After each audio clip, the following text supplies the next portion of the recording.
अज्ञानं तिमिरान्धस्य ज्ञानञ्जनशलाकया चक्षुरुन्मीलितं येन तस्मै श्रीगुरुवे नमः। श्रीचैतन्यमनोभीष्टं स्थापितं येन भूतले स्वयं रूपा कदा मह्यं ददाति स्वापदान्तिकम्। वन्दे अहं श्रीगुरु श्रीयुतापदकमलं श्रीगुरुना वैष्णवांच श्रीरूपं सग्रजातं सहगना रघुनाथान्वितं तं सजीवं सद्वैतं सावधूतं परिजनसहितं कृष्णचैतन्यदेवं श्रीराधाकृष्णपदानं सहगना ललिता श्रीविशाखानि विशाञ्च। हे कृष्ण करुणा सिन्धो दीनबन्धो जगत्पते गोपेश गोपिकान्त राधाकान्त नमस्तुते। तप्तकाञ्चन गौराङ्गी श्रीराधे वृन्दावनेश्वरी वृषभानुसुते देवी प्रणमामि हरिप्रिये। वाञ्छाकल्पतरुभ्यश्च कृपासिन्धुभ्यैव च पतितानां पावनेभ्यो वैष्णवेभ्यो नमो नमः। श्रीकृष्ण चैतन्य प्रभु नित्यानंद श्री अद्वैत गदाधर श्रीवासादि गौर भक्तवृंद। हरे कृष्णा कृष्णा कृष्णा हरे हरे हरे राम राम राम हरे हरे। गुरवे गौरचन्द्राय राधिकाय तदालये कृष्णाय कृष्णभक्ताय तद्भक्ताय नमो नमः। आराध्यो भगवान् ब्रजेशतनया तद्धाम वृन्दावनं रम्या काचित् उपासना ब्रजवधू वर्गेण वा कल्पिता।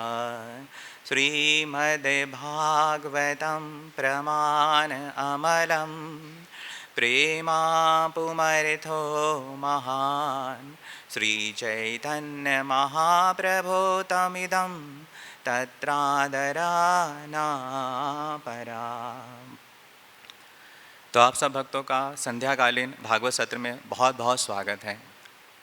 और उससे पहले आपसे एक विनती करना चाहूँगा कि बहुत सारे कार्य जो हैं धन से किए जा सकते हैं, बहुत सारे कार्य आप धन से करा सकते हैं, बहुत सारे काम आप अपने देह के बल से कर सकते हैं, बहुत सारे काम हम चाहें तो देह के बल से कर सकते हैं, बहुत सारे काम हम यश के बल से कर सकते हैं, बहुत सारे काम हम तपस्या से कर सकते हैं, अनीमा लघिमा, बहुत सारी तपस्या तो घर बैठे बहुत सारी चीज़ें जो हैं मिल सकती हैं। लेकिन भागवत कथा का श्रवण और कीर्तन बिना भागवत कृपा के नहीं हो सकता, बिना वैष्णव के कृपा के नहीं हो सकता, बिना गुरु कृपा के नहीं हो सकता। तो आप श्रवण के लिए भी कृपा की याचना कीजिए और मुझे कीर्तन करने के लिए भी कृपा की याचना कीजिए, ताकि गुरु गौरांग की आज्ञा के अनुसार श्रील प्रभुपाद जी के भावों के अनुसार जो है मैं बोल सकूं। हरे कृष्णा कृष्णा कृष्णा हरे हरे, हरे राम राम राम हरे हरे। ओम नमो भगवते वासुदेवाय।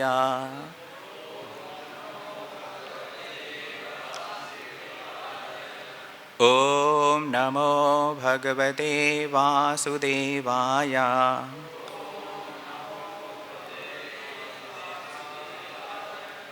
ओम नमो भगवते वासुदेवाय।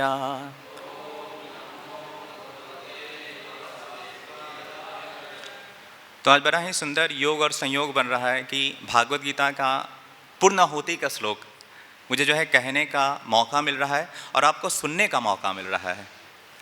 आज एक बहुत अच्छी बात है कि आज माता गंगा का भी अवतरण दिवस है, गंगा दशहरा है, और बहुत सारे आचार्यों का भी जो है आज अवतरण दिवस है। तो कहते हैं कि 3 प्रकार के गंगा जो है सारे संसार में जो है प्रसिद्ध हैं। एक तो माँ गंगा है, जहाँ पे हम स्नान करते हैं तो वो शुद्ध कर देती हैं, लेकिन उससे भी महत्व है भागवत गंगा, जो भागवत भक्त गंगा होते हैं। गंगा र पवित्र करे पचाते पावाना, दर्शने पवित्र करा यही तुम्हार गुण। कि जब हम भक्तों का दर्शन करते हैं तो दर्शन करने मात्र से जो है पवित्र कर देते हैं। साथ ही साथ आचार्य एक बहुत सुंदर भाव देते हैं कि माँ गंगा में स्नान करेंगे तो उसकी महिमा में वेद व्यास जी कहते हैं कि आज अगर जो कोई भी गंगा में स्नान कर लेता है उसके सारे जन्मों के पाप जो है समाप्त हो जाते हैं। तो आज से समाप्त हो जाएंगे, जिसने डुबकी लगाई होगी उसके सारे पाप जो है समाप्त हो जाते हैं।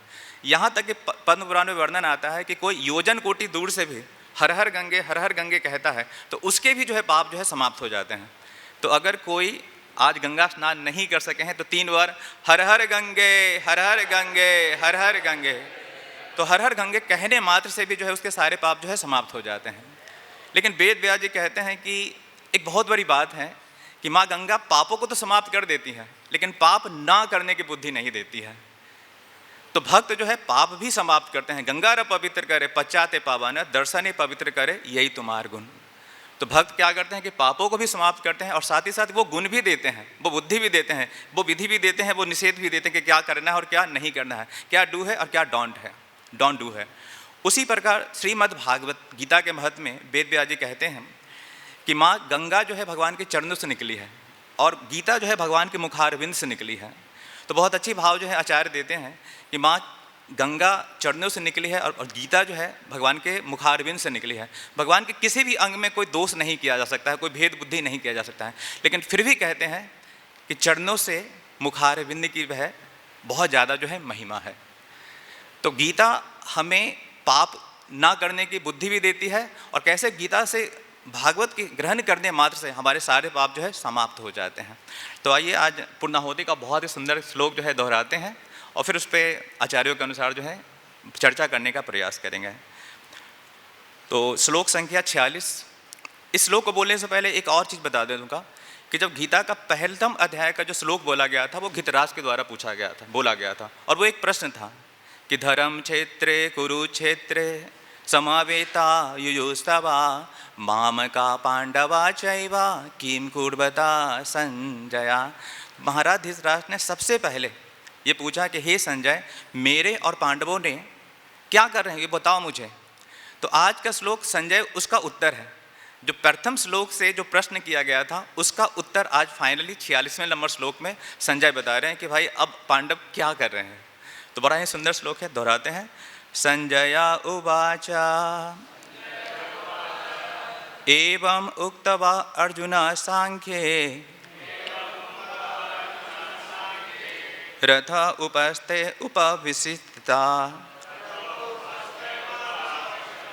विसृज्य सचरं चापं शोका सविघ्नमानसा। इसके अर्थ को दोहरा लेते हैं। संजय उवाचा, संजय ने कहा, एवं इस प्रकार, उक्त्वा कहकर, अर्जुन सांख्य युद्ध भूमि में रथ के उपस्थे आसन पर उपविष्टा पुनः बैठ गया। विसृज्य एक को रखकर सशरणम बाणों सहित चापम धनुष को शोक से सविघ्न संतप्त उद्विग्न मानसा मन के भीतर। तो सबसे पहले हमें ये समझना होगा कि अर्जुन की स्थिति क्या है, क्योंकि जब तक अर्जुन की स्थिति नहीं समझेंगे तब तक हम भागवत गीता को समझ नहीं सकते हैं। तो मैं कई बार उदाहरण ये दे चुका हूँ कि अर्जुन मोहित नहीं हो सकता, क्योंकि अर्जुन जो है भगवान का नित्य सखा है, नित्य पार्षद है। तो हम ये समझने की भूल ना करें कि अर्जुन जो है मोहित हो रहा है। भगवान ने जानबूझकर अर्जुन को अभी मोहित किया है। बहुत अच्छी बात कहते हैं परम पूज्य हलधर महाराज कि कभी कभी क्या होता है कि जब बंगाल में नई बधू आती है तो नई बधू को कुछ सिखाना भी है, लेकिन अभी पैरों की मेहंदी भी छूटी नहीं है, तो कुछ गलतियां वो करती हैं। इंसान का स्वाभाविक है, द ह्यूमन इज द इरट, कि गलतियां करता ही करता है। अब बहू को, सास को समझाना भी है, लेकिन अभी नई नई है तो उसको डांटना भी नहीं है। तो वो क्या करती है, पहले अपनी बहू को डांटती नहीं है, बेटी को डांटती है कि जहाँ जाएगी वो वहाँ क्या सीखेगी, जहाँ जाएगी। तो डांटना बेटी को होता है, लेकिन मैसेज किसको होता है, बहू को होता है। तो उसी प्रकार भगवान जो है अर्जुन को मोहित कर रहे हैं, ताकि हम सीख सकें कि जीवन में द्वंद्व आए तो हमें कैसे उससे उबरना है, वो चाबी कैसे है। इसलिए बहुत सुंदर बात जो है कविराज कहते हैं कि माया मुग्ध जीवे नाही स्वतः कृष्ण ज्ञान, जीवेरा कृपा कैला कृष्ण वेद पुराण। ये भागवत गीता अगर अर्जुन मोहित नहीं होता तो कहाँ से होता, तो फिर हम कैसे पढ़ते हैं। अगर राजा परीक्षित मोहित नहीं होते तो श्रीमद् भागवतम नहीं होता। अगर गरुड़ जी मोहित नहीं होते तो श्री रामायण नहीं होता। अगर रामानंद, भगवान सनातन गोस्वामी और बहुत सारे आचार्य अगर मोहित नहीं होते, भ्रमित नहीं होते, तो श्री चैतन्य चरितामृत नहीं होता। और वो नहीं होता तो फिर हम उसको पढ़ नहीं पाते। और जो भगवान का गुणगान करेगा तो स्वयं महाप्रभु कहते हैं कि वो जो है हरि के पद को पाएगा। तो मोहित किया गया है, अर्जुन मोहित नहीं है, अर्जुन हमारे लिए मोहित किया गया है। इस भाव को अगर धारण करेंगे तो अच्छी तरह से हम समझ पाएंगे।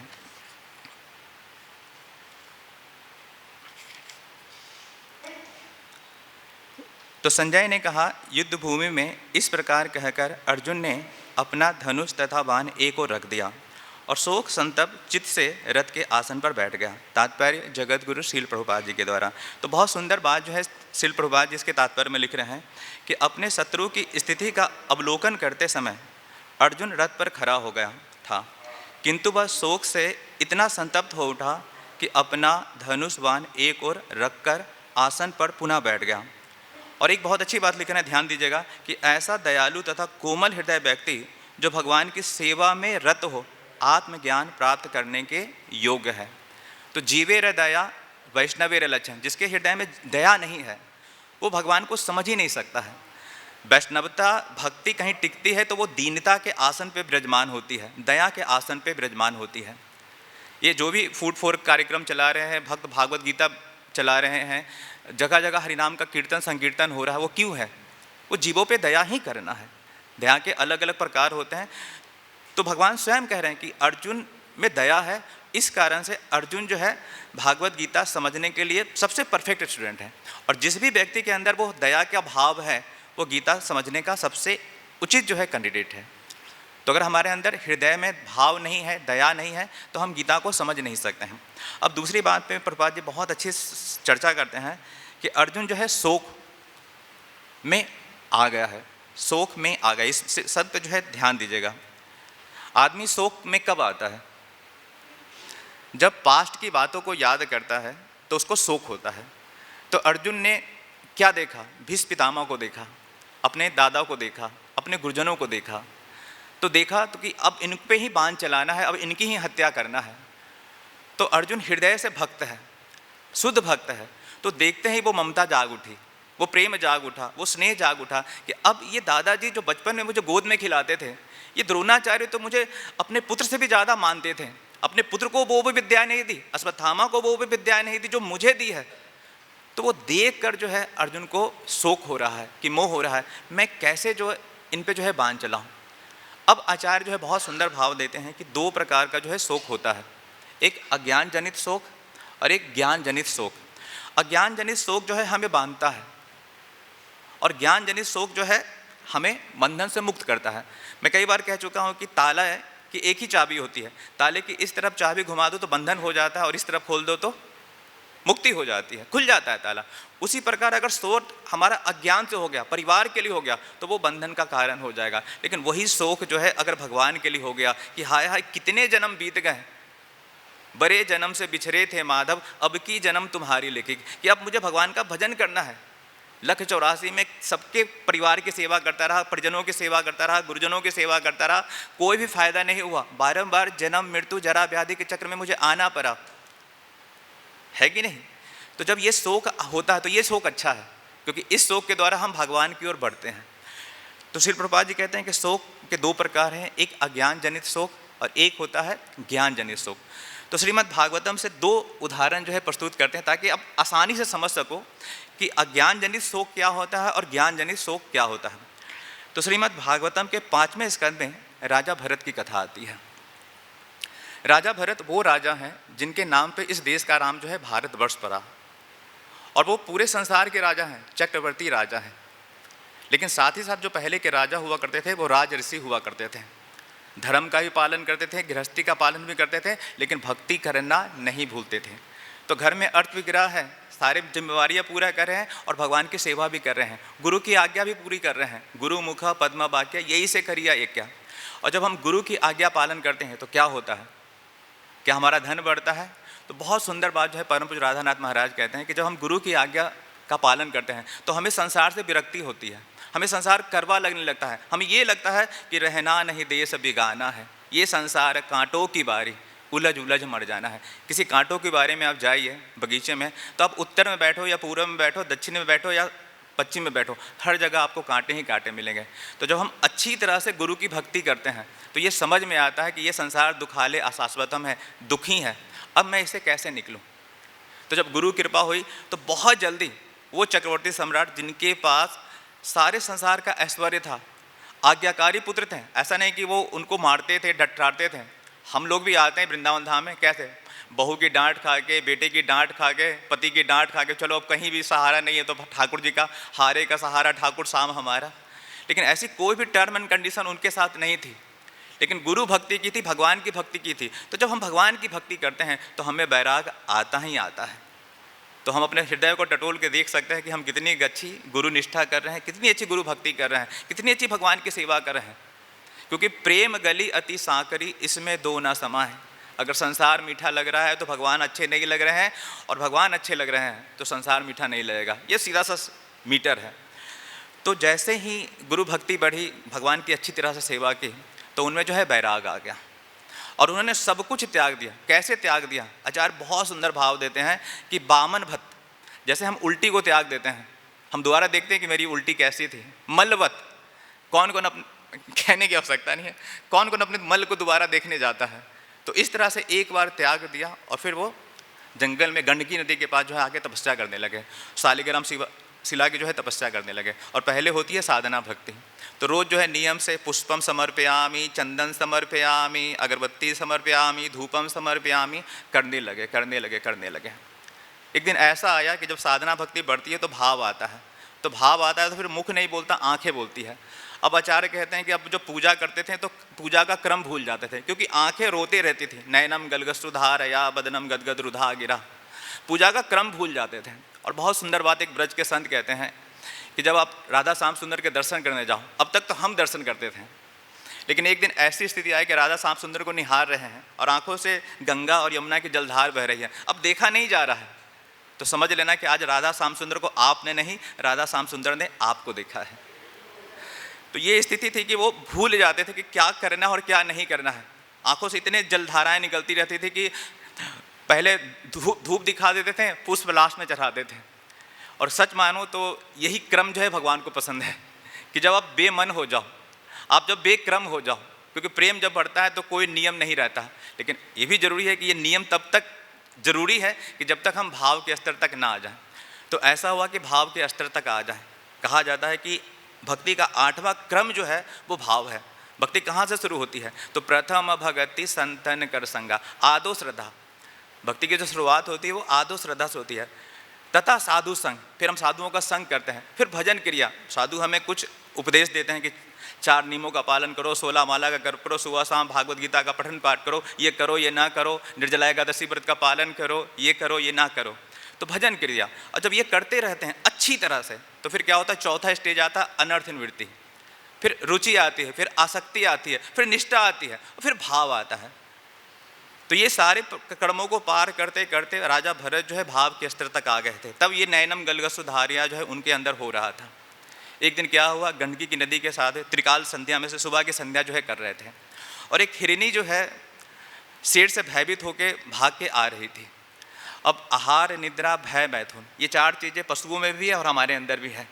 बहुत अच्छी बात आचार्य बोलते हैं कि आहार, निद्रा, मैथुन। आपको भूख लगी है, आपने खाना खा लिया, अब 2-4 घंटे तो भूख नहीं लगेगी।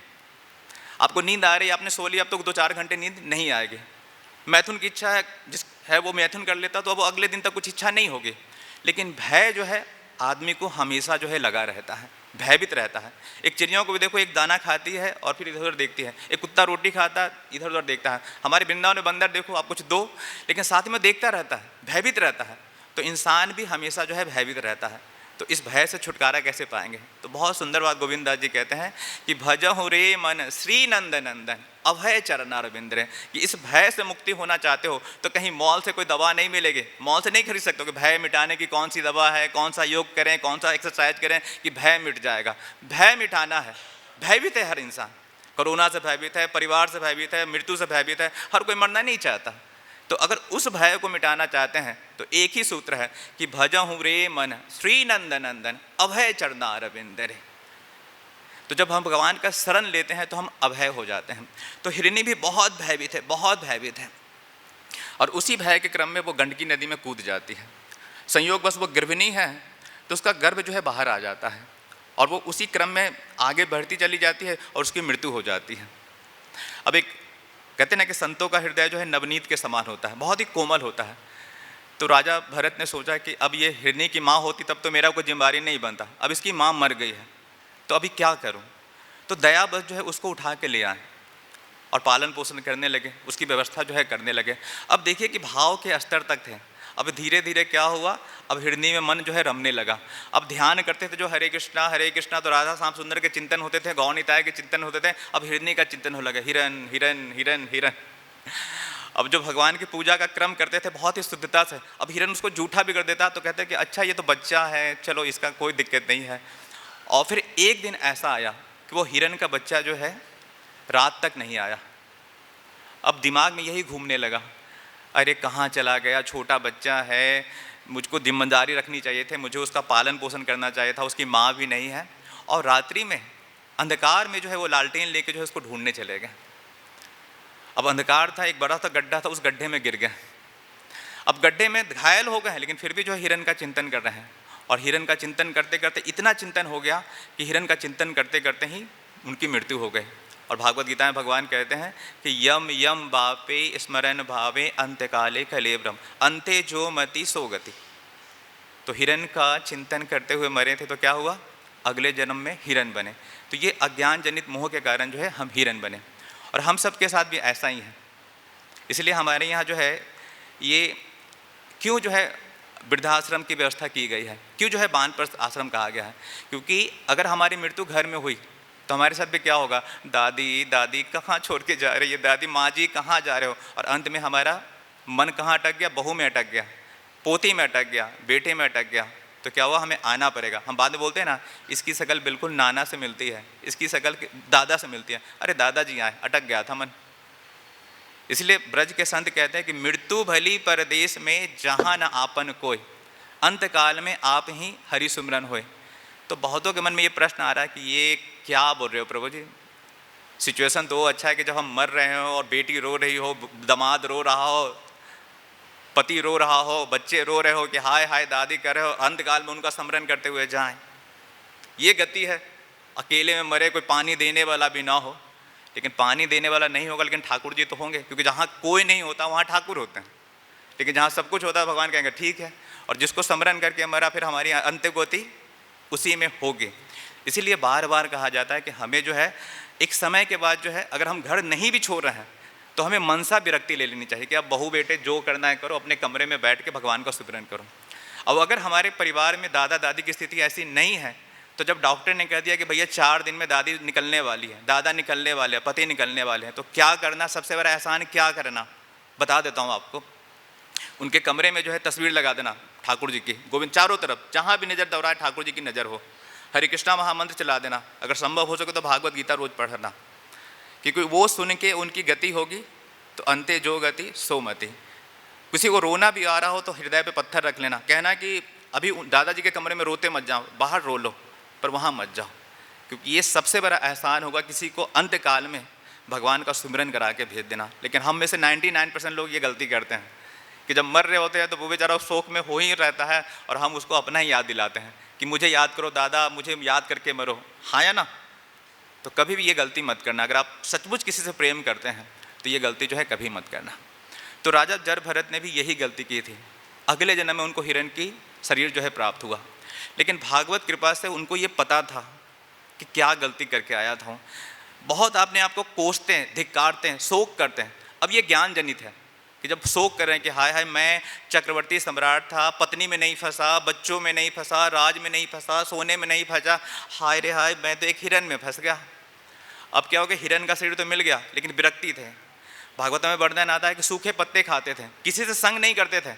हिरण के साथ संग करना चाहिए था, किसी हिरनी की तरफ देखते भी नहीं थे, हिरणों के झुंड में नहीं रहते थे, क्योंकि जानते थे कि भैया फंसे हैं। तो इस तरह से उनको ज्ञान हुआ और फिर वो भरत बनते हैं, मनुष्य का जन्म प्राप्त होता है, लेकिन बोलते ही नहीं है, गूंगे रहते हैं। विद्वान है लेकिन गूंगे रहते हैं। क्यों? क्योंकि इसी वाणी ने फंसाया था। फिर क्या होगा, मान मिलेगा, सम्मान मिलेगा, ना धनम ना जन्म ना सुंदरी ना कवितम व जगदीश से काम। महाप्रभु ने कहा कि भाई ये सब चीज़ों के चक्कर में मत पड़ो, भगवान के चक्कर में पड़ो। तो इसलिए कुछ बोला ही नहीं। और दूसरी घटना आती है अज्ञान जनक की, कि जब ज्ञान होता है तो क्या मोह होता है। एक तो ये आपने सुना, ये अज्ञान का था कि हिरण में फंस गए। अब ज्ञान होता है तो क्या होता है, तो श्रीमद् भागवतम के 11वें स्कंद में भगवान दातात्रेय ने 24 गुरु बनाए थे। उसमें से एक वैश्या को भी उन्होंने गुरु बनाया था। क्यों बनाया था? तो कथा आती है कि एक बार वो एक वैश्या थी, और वैश्या का काम ही क्या है, रात्रि में वो ग्राहक का इंतजार कर रही थी। अब उस दिन कोई ग्राहक आया नहीं। अब जो भी आदमी जाए, सपोज दैट कोई व्यापारी है तो हर आदमी को देखता है, गोलगप्पे वाला है बनिया तो वो देखता है कि आज ये मेरा गोलगप्पा खरीदेगा, तो आज वो सोचती थी कि आज ये मेरे पास आएगा, आज ये मेरे पास आएगा, ये मैं। इसी तरह से पूरी रात्रि जो है बीत गई। भागवत कृपा से उसको जो है सुबह में ज्ञान हुआ। उसको लगा कि ये मैं बार बार जो है मैं ग्राहकों का इंतजार कर रही हूँ, इतने सालों से मैंने अपने शरीर को बेचा, इससे क्या फल फायदा होगा। इससे अच्छा इतना बेसब्री से मैं अगर ठाकुर जी का इंतजार करती, ठाकुर जी की भक्ति करती, तो मेरा जीवन जो है सफल हो जाता। और फिर वो खूब शोक करती है कि हाय हाय मेरा जीवन इतना बर्बाद गया, इतना बर्बाद गया, इतना बर्बाद गया। अब मैं ठाकुर जी की भक्ति करती हूँ, और सब कुछ छोड़ के फिर वो ठाकुर जी की भक्ति करती है। तो इस तरह के शोक अच्छे हैं कि हाय हाय कितना जन्म बीत गया, ठाकुर जी अब तक नहीं मिले। किसी को 10 साल दीक्षा का हो गया, किसी को 20 साल दीक्षा हो गया। क्या पहली झलक भी आई है? कहते हैं कि पहली झलक में भी ठाकुर जी के सपने में दर्शन होने चाहिए। अगर ऐसा भी दर्शन नहीं हो रहा है, कहते हैं कि ठाकुर जी की जब भक्ति होती तो प्रेम अवस्था में आंखों से आंसू आते हैं। भागवतम के दूसरे स्कंद में कहते हैं कि भगवान का नाम जपते हुए और भगवान का कीर्तन करते हुए अगर किसी की आंखों से आंसू नहीं होते, जिसकी आंखें नम नहीं होती, जिसकी आंखें छलकती नहीं, वो हृदय नहीं पत्थर हृदय है, वो आयरन रड है। तो हमें देखना चाहिए कि 20-20 साल हो गए, अभी तक तो आयरन रड ही है अभी तक कोई भी पिघला नहीं है। तो इसके लिए शोक करना चाहिए कि नहीं करना चाहिए। इसीलिए शिल प्रभुपाद जी बहुत सुंदर एक भजन लिखते हैं कि हरि हरि विफले जन्म जब आयनु। ये भी ज्ञान जनित शोक है। जब व्यक्ति को ज्ञान हो जाता है तो वो इस तरह के भजन गाता है। नहीं तो अज्ञान में तो होता है कि मैं जब जब जन्म लूँ मैं तुम्हारा ही गोद पाऊँ, मैं तुम्हारा ही आंचल पाऊँ। तो ये अज्ञान का शोक है। जब ज्ञान होता है तो क्या भजन गाता है आदमी, हरि हरि विफले जन्म गवाइनु, राधा कृष्णा मानुष जन्म पाइया, राधा कृष्णा न भजिया, जानिया सुनिया विष खाऊं। बड़े भाग से जो है ये मानुष तन मिलता है, हाँ या ना। और इसको पाके हमने अगर राधा कृष्ण का भजन नहीं किया तो क्या हुआ, जानिया बुझिया विष खाइनु। अब आपको कहे कि माता जी दूध में विष है, कौन कौन पीने को तैयार है? कौन कौन पीने को तैयार है? कोई नहीं पीने को तैयार होगा। लेकिन फिर भी हम जानते हैं कि ये मानव जीवन में अगर नहीं बनेगी, अब ना बने तो कभी नहीं बनेगी। मानुष जन बार बार नहीं मिलता, बार बार मिलता है तो 184 का फंद जो है लगेगा। और फिर भी जो है हम सीरियस नहीं हो रहे हैं कि हम ध्यान पूर्वक जप करें, हम ध्यान पूर्वक ग्रंथों का अध्ययन करें, हम संसार से उतना ही मतलब रखें जितना कि हमारा काम चल जाए, है कि नहीं। संसार में ज्ञान से रहें और भगवान में मन लगा। हम उल्टा क्या करते हैं, हम भगवान के मंदिर में आते हैं तो दिमाग लगाते हैं, कितना दान दें कितना ना दान दें, पता नहीं ये प्रभु जी पैसे का यूज करेंगे कि नहीं करेंगे। अरे आजकल तो सब वैसे ही बाबा है। और जहाँ मन लगाना चाहिए कि भाई ठीक है परिवार में उतना ही रखो जिससे काम चलेगा, वहाँ हम दिल लगा बैठते हैं, पति से दिल लगा बैठते हैं, बच्चों से दिल लगा बैठते हैं, घर से दिल लगा बैठते हैं, है कि नहीं। तो जहाँ पे मन लगाना चाहिए हम उल्टा क्या कर रहे हैं, वहाँ दिल लगा रहे हैं, और जहाँ पे दिल लगाना चाहिए वहाँ पे हम मन लगा रहे हैं। तो ये काम जो है नहीं करना है। तो इसका सोल्यूशन क्या है कि कर से कर्म करहूँ विधि नाना, मन राखहूँ जहाँ कृपा निधाना। इसी को श्रील प्रभुपाद जी कहते हैं स्थान अवस्थिता। जिस भी स्थान पे आप रहिए वहीं से जो है भगवान की भक्ति की जा सकती है। भक्ति किसी चीज़ को छोड़ने का नाम नहीं है। भक्ति शरीर से नहीं की जाती, भक्ति मन से की जाती है। बारंबार भगवान ने कहा ना कि मना एवा मनुष्या नाम कारणम बंधमोक्षयो। इस भागवत गीता में ही अर्जुन को भगवान ने 2 बार एक उपदेश दिया है, मन मना मद भक्तो मदयाजी मां नमस्करो, मन से मेरा नमस्कार करो। कहीं भगवान ने कहा है कि तन मुझको दे दो, तन तो पंचभूतों का यह जलेगा, भगवान के पास क्या जाएगा, निर्मल मन भजाएगा। तो मन को निर्मल बनाना है। और वो मन निर्मल कैसे होगा, कैसे होगा चेतो दर्पण मार्जना। हम जितना ध्यान पूर्वक भगवान नाम का जप करेंगे, श्रील प्रभुपाद जी कहते हैं कि more than 99% of your spiritual advancement depend on your जपा। आप कितने ध्यान पूर्वक जप करते हो, इस पे जो है आपकी भक्ति का आधार है। फिर आपके 22 घंटे बहुत अच्छे होंगे। जिसने 22 घंटे में से 2 घंटे ध्यान पूर्वक जप किया है उसके 22 घंटे बहुत अच्छे हैं। और साथ ही ये भी फिलॉसफी है कि जिसने 22 घंटे बहुत अच्छे से बिताया है, इधर उधर की बातें नहीं की है, किसी की चुगली नहीं की है, किसी की निंदा नहीं की है, उसके 2 घंटे बहुत अच्छे होंगे। तो दोनों एक दूसरे के पूर्वक हैं कि अगर हम ध्यान पूर्वक जप करते हैं तो हमें संसार में मन नहीं लगता, हमें दूसरे में की निंदा चुगली दोष दृष्टि नहीं होता। लेकिन अगर जपक खराब गया है तो फिर क्या होगा, दूसरे में दोष दृष्टि जाएगी, फिर दोष दृष्टि जाएगी तो फिर हम दूसरे काम करेंगे, फिर हमारा जपा खराब नहीं होगा। इसलिए जप करते हुए बहुत ध्यानपूर्वक गुरुजनों से प्रार्थना करनी चाहिए। बहुत सुंदर बात परम पूज्य हल्दर महाराज कहते हैं, एक बहुत अच्छी बात मैं कह रहा हूँ कि हमें भगवान से भीख मांगना चाहिए। और बहुत अच्छी बात अपने जीवन से परम पूज्य हल्दर महाराज कहते हैं कि एक बार महाराज जी गिरिराज जी की परिक्रमा कर रहे थे, तो महाराज ने कहा कि 2 तरह के भिखारी होते हैं। और आप सबके जीवन में ऐसा हुआ होगा कि कोई भिखारी आपको बांके बिहारी मंदिर में लग गया होगा या हमारे इस्कॉन के पास ही लग गया होगा कि माता जी दे दो दे दो दे दो दे दो, और थोड़ी देर में वो निकल गया हो तो आपने उसको दिया भी नहीं होगा। लेकिन एक भिखारी इस्कॉन मंदिर से लगा और बांके बिहारी तक दे दो दे दो दे दो, तो अंतोगत्वा जो है आपको देना पड़ा होगा, हाँ या ना, कि उसने पीछा ही नहीं छोड़ता। तो महाराज कहते हैं कि हमें भी आचार्यों को जो है ये पीछा नहीं छोड़ना चाहिए, हमें भी भीख मांगना चाहिए कि हमें कृष्ण प्रेम दे दो दे दो दे दो, जब तक ना मिले तब तक गिड़गिड़ाते रहना चाहिए कि दे दो। क्योंकि हमारे लिए और कोई उपाय नहीं है, ना तो हमारे पास भजन का बल है, ना हमारे पास ज्ञान का बल है। तो हमारे पास एक ही बल है कि हम कृपा की याचना करें। और भक्ति में जो सबसे बड़ा बल है वो है कृपा बल। तो हम आचार्यों से खूब जो है प्रार्थना कर सकते हैं कि हमें जो है नाम में रुचि आए, हमें धाम में रुचि आए, हमें वैष्णवों के प्रति रुचि आए। तो इस तरह से जो है हमारा काम जो है बन जाएगा। अब दूसरी चीज़ जो सबसे अच्छी इसमें कही गई है कि भक्तों का जो हृदय होना चाहिए वो कैसा होना चाहिए, कोमल होना चाहिए। क्योंकि जो कोमल हृदय का है, जो दयावान है, वही जो है भगवान को समझ सकता है, वही जो है भगवान की बातों को समझ सकता है, और भगवान जो है वहाँ विराजमान हो सकते हैं। बहुत अच्छी बात मेरे गुरुदेव की है कि एक बार मेरे गुरुदेव परम पूज्य गोपाल किशोर साईं महाराज गुड़गांव से आ रहे थे, और महाराज जिस गाड़ी से जा रहे थे उसके आगे कोई गाड़ी चला रहा था, तो एक कबूतर जो है वहाँ से घायल हो गया। महाराज के साथ बहुत सारे भक्त जो है बैठे हुए हैं, किसी के प्रति ध्यान नहीं गया। लेकिन महाराज तो अलग ही दिव्य आत्मा है, तो छोटी से छोटी बातें भी जीवों के प्रति जो कष्ट हो रहा है महाराज को अनुभव होता है। तुरंत ही उन्होंने ड्राइवर को कहा गाड़ी रोको। सबने कहा महाराज क्या हुआ, आराम से तो हम जा रहे हैं। उन्हें कहा कोई जीव जो है घायल हो गया है, रोको गाड़ी। और फिर महाराज रुकते हैं, अपने हाथों से उस कबूतर को उठाते हैं, काफ़ी घायल हो गया था।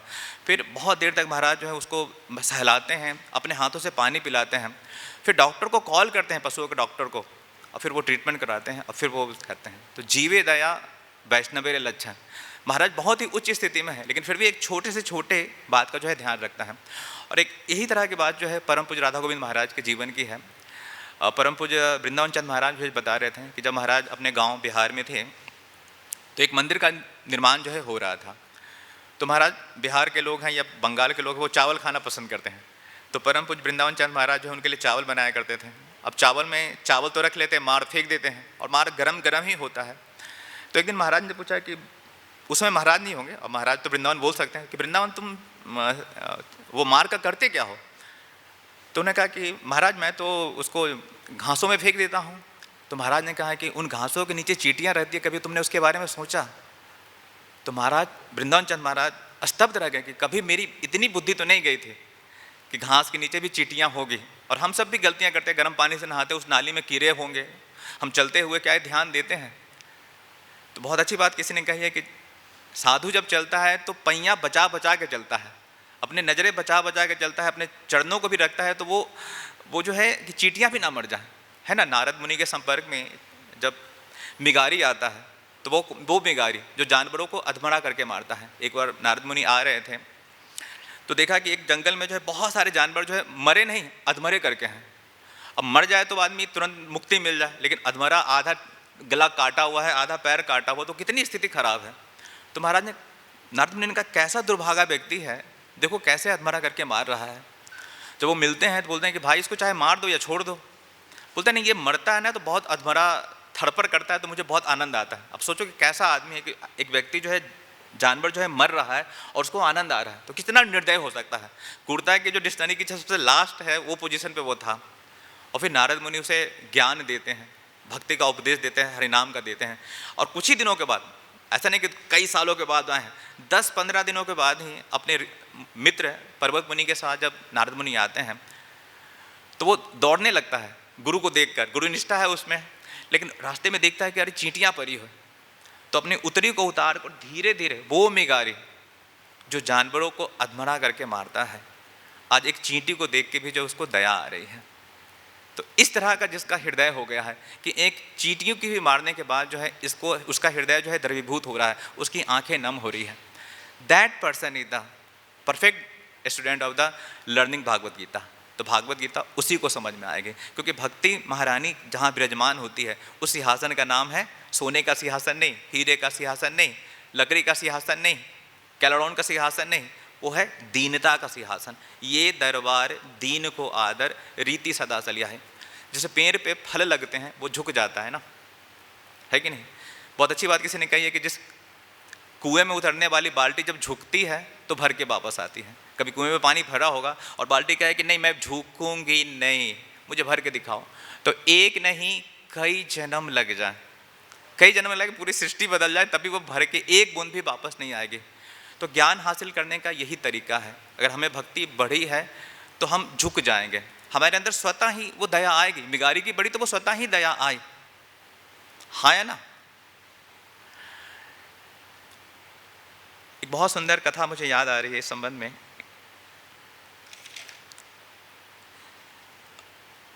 साधु का लक्षण बताते हुए कहते हैं महाप्रभु कि जीवेर दया साधुर लक्षण, कि जो साधु कौन है, तो वन वर्ड में जो जीवों पे दया करना चाहता है। वैष्णव जन तो तेने कहिए जो पीर पर आई जाने, जिसके हृदय में दूसरों के लिए देख के दुख नहीं होता, वो कुछ और हो सकता है, वैष्णव तो नहीं हो सकता है।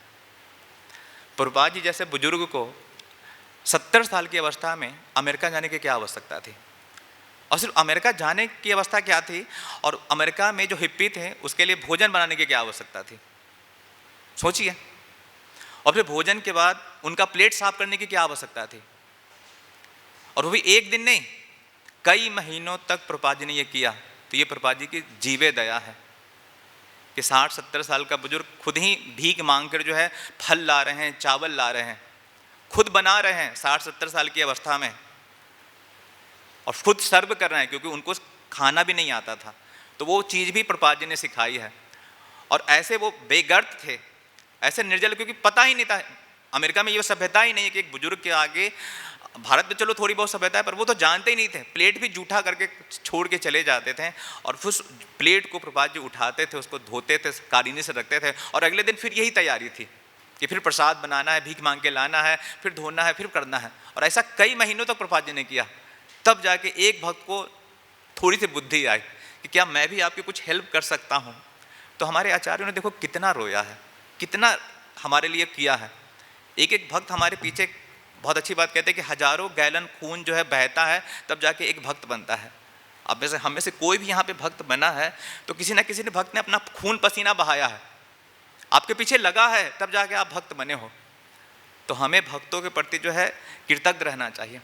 महाभारत का एक प्रसंग है कि विदुर जी जंगल में घूम रहे हैं और एक व्यक्ति जो है मांस पका रहा है, वो भी कुत्ते का, ठीक है। तो उसको ढकने की जरूरत नहीं, जैसा हमारे मंदिर में से जो प्रसाद बन के जाता है 56 भोग, उसको तो पेपर से ढका जाता है, टावल से ढका जाता है, क्योंकि उसको कोई देख लेगा तो वो स्प्रेस हो जाएगा, वो ठाकुर जी को भोग नहीं लगेगा। लेकिन कुत्ते के मांस में तो किसी को भोग लगना नहीं है, उसको तो खुद ही भोग लगना है। लेकिन एक व्यक्ति आता है तो वो जो है उस कुत्ते के मांस को ढक लेता है। तो विदुर जी पूछते हैं कि भाई ये कुत्ते के मांस ढकने की क्या जरूरत है, कोई ठाकुर जी का 56 भोग तो है नहीं कोई शुद्ध भोजन तो है ही नहीं। बोला कि विदुर जी अभी तक भले ही कुत्ते का मांस था लेकिन फिर भी ये शुद्ध था। बोला कैसे शुद्ध था? बोला ये अकृतज्ञ व्यक्ति है, जिसने इसकी जीवन में मदद की थी, जिसने इसको मदद किया था, उसके प्रति भी उसने पीठ पीछे जो है छुरा भोंका है, ऐसा व्यक्ति सबसे पापी है। अगर ये व्यक्ति मेरे कुत्ते के मांस को भी देख लेगा तो मैं इसको फेंक दूंगा। तो जीवन में सबसे बड़ी गलती है कि जिसने हमें भागवत भक्ति में आगे बढ़ाया है, हमारी थोड़ी भी मदद की है, उसके प्रति हम सदा सर्वदा जो है नमन करें, वंदन करें। लेकिन हम क्या करते हैं, हम थोड़ी उसको भूल जाते हैं, कह रहे वो ठीक है, प्रभु जी ने थोड़ी सी तो बात बताई, आगे तो हम ही भक्ति कर रहे हैं। तो एक वैष्णव वो होना चाहिए, एक सदाचार ये सिखाती है कि अगर किसी ने हमें एक गिलास पानी भी दिया है तो हम उसके प्रति जो है सदाचार व्यक्त करें, उसके प्रति कृतज्ञता व्यक्त करें, हम उसको थैंकफुल बोलें। तो जब हमारा हृदय ऐसा होगा तो जाके हम भगवत गीता को समझ सकते हैं और भगवान का भजन जो है हमें समझ में आ सकता है। नहीं तो फिर क्या होगा कि कई जन्मों तक हम भजन कीर्तन करते रहेंगे, लेकिन जो भक्ति का पहला सिम्टम है, नैनम गलग सुधारिया रोमांच कम पशु तरंग भजो, सपने में दर्शन, ये कुछ भी नहीं आएगा। तो कारण क्या कर रहे हैं कि हम कर तो रहे हैं लेकिन हम कहीं ना कहीं वो वैष्णवता के नाम पे दया भूल गए हैं। ठीक है, हमारे इस्कॉन संस्था में कहा जाता है कि भिखारियों को दान ना दें, लेकिन सेकंड ऑप्शन भी तो कहा गया है कि भाई प्रसाद देना चाहिए। तो हमें से कितने लोग जो है प्रसाद लेके घूमते हैं कि चलो पैसे नहीं देंगे, कोई भिखारी मिलेगा तो हम उसको कुछ प्रसाद देंगे, कोई सेब देंगे, कोई एप्पल देंगे, कुछ देंगे। अगर हमारे अंदर सामर्थ्य है तो हमें देना चाहिए ना, क्योंकि भगवान का प्रसाद खा के ही तो प्रभुपाद जी ने पहले मिशन की शुरुआत की थी, तो हम उस मिशन को कैसे भूल सकते हैं? हाँ या ना? तो प्रभुपाद जी एक जगह लिखते भी हैं कि हर गृहस्थ का कर्तव्य है कि जब वो बाहर जाए तो अपने साथ कुछ प्रसाद लेके जाए, भगवान का ऑफर। और अगर इस तरह के याचक मिलते हैं तो अवश्य जो है हमें दान करना चाहिए, क्योंकि जीवे दया। हम हरे कृष्णा महामंत्र का कीर्तन तो नहीं करा सकते उससे, हमारी सामर्थ्य भी नहीं है, क्योंकि हमारा खुद भी नहीं बन रहा, लेकिन एक भगवान का प्रसाद तो खिला सकते हैं। और ये फार्मूला ही कामयाब है, क्योंकि अमेरिका में, यूरोप में प्रभुपाद जी ने इसी प्रसाद को खिला खिला के, इस्कॉन का बुलेट प्रसिद्ध है इसको खिला खिला के ही लोगों को भक्त बनाया। तो हम भी ये जीवे दया जरूर करें। तो आज का श्लोक जो है यही बात जो है सिखा रहा है कि दो चीज़ें हमें याद रखनी है। शोक, एक अज्ञान जनित शोक होता है और एक ज्ञान जनित शोक होता है। तो परिवार के लिए अगर हम शोक कर रहे हैं तो ये अज्ञान जनित शोक है, ये हमारे बंधन का कारण बनेगा। लेकिन इस चीज़ के लिए अफसोस आ रहा है कि हरी हरी बिफले जन्म गवाइनू, कि कितने जन्म बीत गए लेकिन अभी तक ठाकुर जी के दर्शन नहीं हो रहे हैं, अभी तक हरिनाम का रुचि नहीं आ रहा है, अभी तक भागवत गीता समझ में नहीं आ रहा है, अभी तक धाम नहीं समझ में आ रहा है।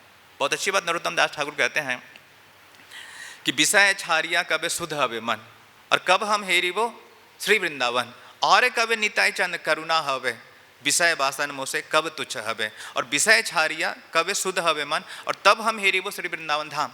वृंदावन धाम में आ रहे हैं तो परम पूज्य राधा गोविंद महाराज कहते हैं कि हम भौम वृंदावन में रह रहे हैं। चलो ठीक है, कहीं से भी रह रहे हैं, लेकिन जो हृदय वृंदावन का जो स्वरूप है, जहाँ भगवान कहते हैं कि वृंदावन त्याजो पादो एक न गच्छते, कि यहाँ हर कण में, हर घट में जो है मेरी लीला हो रही है। तो किसको किसको सुनाई पड़ रही है पायल की झनका, किसको किसको ठाकुर दिख रहे हैं? तो कारण क्या है कि एक बड़ा आवरण है, वो है वासना का आवरण, कपट का आवरण। वो कपट लगा हुआ है तो भगवान जी नहीं दिखेंगे, है ना? कि हमारे राधा श्याम सुंदर मंदिर में आप चले जाइए, आप बिल्कुल अल्टर के सबसे फर्स्ट नंबर पे खड़े हो, ठीक है, लेकिन कपट लगा हुआ है, तो क्या ठाकुर जी के दर्शन होंगे? लेकिन आप अगर लेट से भी आए और आप बुक स्टॉल के पास भी खड़े हो लेकिन कपट खुला हुआ है तो दर्शन हो जाएंगे, हाँ या ना? तो यही बात है कि अगर हमारे अंदर कपट का पर्दा रहेगा, इसीलिए संतों ने कहा है कि घूंघट के पट खोल, ये कपट। भगवान ने भी कहा ना कि निर्मल जन सो मोहे पावा। पापी हो कोई प्रॉब्लम नहीं। डाकू रत्नाकर हजारों पाप करके आया था, डाकर उंगली मल ने हजारों की हत्या की थी, उंगलियों की माला पहन के आया था। भगवान ने कहा नो प्रॉब्लम। लेकिन भगवान ने जो सुहृदय हैं, जो कभी किसी को त्यागना नहीं आता, उन्होंने भी एक बात कही कि निर्मल जन सो मोहे पावा, मोहे कपट, कपट छिल छद्र न भावा। और कपट क्या है कि जो हम है नहीं उसका दिखावा करना। भक्ति में रुचि नहीं है लेकिन फिर भी दिखावा करें कि हम भक्त हैं। हमारी माला अच्छी नहीं चल रही फिर भी हम कह रहे हैं कि माला अच्छी है। भागवत गीता समझ में नहीं आ रही तब भी हम कह रहे हैं कि भागवत गीता समझ में आ रही है। नहीं आ रही है तो मेडिसिन है, प्रभुपाद जी की दुकान है, वहाँ पे जाके मैंने बताया ना कि लग जाइए कि मुझे दीजिए, मुझे भागवत गीता समझ में नहीं आ रही है, मुझे हरिनाम में रुचि नहीं आ रही है। हमारा एक ही है। श्री प्रभुपाद जी कहते हैं कि वी आर इंटरनेशनल बेगर, हम अंतर्राष्ट्रीय भिखारी। हमें बस एक ही काम करना आता है, हमें भीख मांगना आता है और भीख मांग के ही हम काम चलाएंगे। हरे कृष्णा महामंत्र में हम क्या कर रहे हैं? भीख ही तो मांग रहे हैं कि हे राधा रानी, हे सर्वाकर्षक कृष्ण, हे राधिका रमन कृष्ण, आप जो है मुझे अपनी सेवा में नियोजित कीजिए। ये क्या है? और नरसिंह आरती में भी हम वही बात कर रहे हैं। तुलसी महारानी से भी यही कह रहे हैं कि मोरा यही अविलास बिलास कुंज दियो बास, नए नए हरि वो सदा युगल रूप राशि। तो हमारा एक ही काम है कि जहाँ भी हम जाएं हम भीख मांगे, क्योंकि ये दरबार दीन को आदा है। महाप्रभु जहाँ भी जाते थे यही बोलते थे ना कि मुझे नाम में रुचि नहीं है। हमारे आचार्यों ने क्या सिखाया हमें कि मौसम पतित प्रभु ना पैवे आर। लेकिन हम क्या कहते हैं कि हाँ कुछ तो पतित हैं हम, पर 10 से आगे हैं। हम इतने पतित नहीं हैं। मेरे पीछे वाला ज़्यादा पतित है, मेरे आगे वाला ज़्यादा पतित है, हम कम पतित हैं, है कि नहीं? गोपीनाथ ममा निवेदन सुना विषय दुर्जना किछु नहीं मुरा गुण। तो जब ये अहंकार चला जाएगा, बहुत अच्छी बात एक संत कहते हैं कि हम जितने भी साधन कर रहे हैं इसलिए कर रहे हैं कि हमारा अहंकार जो है चला जाए। क्योंकि जब अहंकार चला जाएगा तो सिर्फ कृष्ण बचेंगे। जब तक ये अहंकार है कि मैं माला करता हूँ, मैं गीता करता हूँ, मैं सुनने वाला हूँ, मैं बोलने वाला हूँ, तब तक वही बात होगी देह बल आत्म बल। द्रौपदी को भी था ना, देह का बल, फिर आत्मा का बल, स्वजन का बल। और जब सब कुछ कह के क्या कह के हे गोविंद राखो शरण अब तो जीवन हारे, तो भगवान ने कहा कि बस अब राखे। तो जब हमारे अंदर ये शरणागति आ जाएगी तो भगवान हमें मिल जाएंगे। और यही गीता समझने की सबसे अच्छी जो है नीति है। अर्जुन ही जब तक बोल रहा था तब तक भगवान ने कहा ठीक है, लेकिन जब अर्जुन कहता है कि अब मैं आपको शिष्य गुरु के रूप में स्वीकार करता हूँ, करिष्य वचनम तवा, तो भगवान कहते हैं सर्वधर्म परित्यागम, अब आ जाओ मेरे शरण में, अब कोई डरने की बात नहीं, अब मैंने रथ संभाल ली है। तो हमें भी क्या करना है कि अब सौंप दिया इस जीवन का सब भार तुम्हारे हाथों में, अब जीत तुम्हारे हाथों में सब हार तुम्हारे में, कि अब चाहे जीत करा दो या हार करा दो, अब सब कुछ सौंप दिया है। तो ये स्थिति जब आ जाएगी तो हमारी भक्ति को कोई नहीं रोक सकता है। तो भक्ति इसी का नाम है कि हम अभिमान शून्य हो जाएं, हम अहंकार शून्य हो जाएं। तो समय हो गया है, तो आगे भी क्लासेस हैं, तो हम यहीं वाणी को विराम देंगे। और जाने जाने में कोई गलती हुई होगी तो आप मुझे माफ़ करेंगे। वांछा कल्पतरुभ्यश्च कृपा सिंधुभ्य एव च पतितानां पावनेभ्यो जगत नमो नमः। श्रील जगत गुरु श्रील प्रभुपाद की जय।